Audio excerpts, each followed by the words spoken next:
My grandmother's nurse convinced everyone she had dementia so he could marry her and steal everything, but he didn't know I was still visiting her in secret.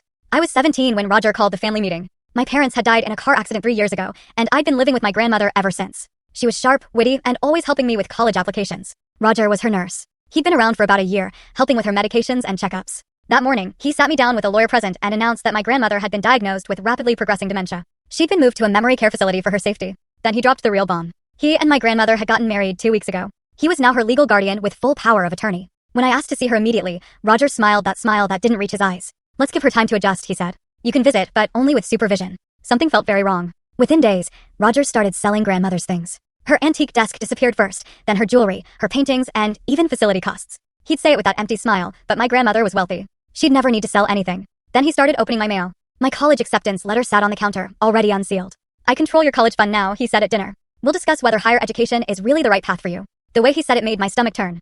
I couldn't accept it. During lunch, I took the bus to the facility and snuck past the front desk. Grandmother sat by the window, staring blankly, but when she saw me, something flickered in her eyes. "Trinity," she said, confused at first, then clearer. "Trinity, sweetheart, what day is it?" For 5 minutes, she was herself again, asking about school, my college plans, laughing at my joke. Then the fog rolled back in. Dementia didn't work like that. Around this time, Roger's brother, Trevor, started appearing at the house. He'd lean in doorways while I did homework watching. "You're really growing up, aren't you?" he said, eyes traveling over me in a way that made my skin crawl. I went back the next week. Grandmother gripped my hand during another lucid moment. Her fingers dug in with surprising strength. "Something's wrong with me, Trinity. I don't feel right. Roger gives me my pills every day." Before I could ask more, a nurse appeared. Visiting hours were over. That night, getting water, I heard Roger on the phone in his study. He was laughing. "It's working perfectly. She's losing her mind more every day. The old bat won't last much longer." I froze in the hallway.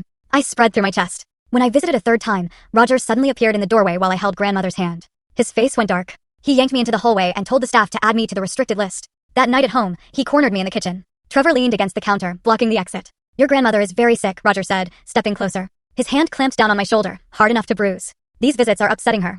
You need to accept reality and stop being selfish. Do you understand me?" I nodded, but I understood something else entirely. The next morning, I called grandmother's old doctor from the school library. My voice shook as I explained everything: the sudden diagnosis, the marriage, Roger's behavior, grandmother's moments of clarity. There was a long pause. "Trinity," he said gently. "Roger called me last week. He's very concerned about you. He says you're having trouble accepting your grandmother's condition." My throat tightened. That wasn't right.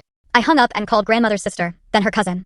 I begged them to visit her and see for themselves. Both said the same thing: "You're going through a difficult time." Full story on the channel. Link below. Click now and watch what happened next.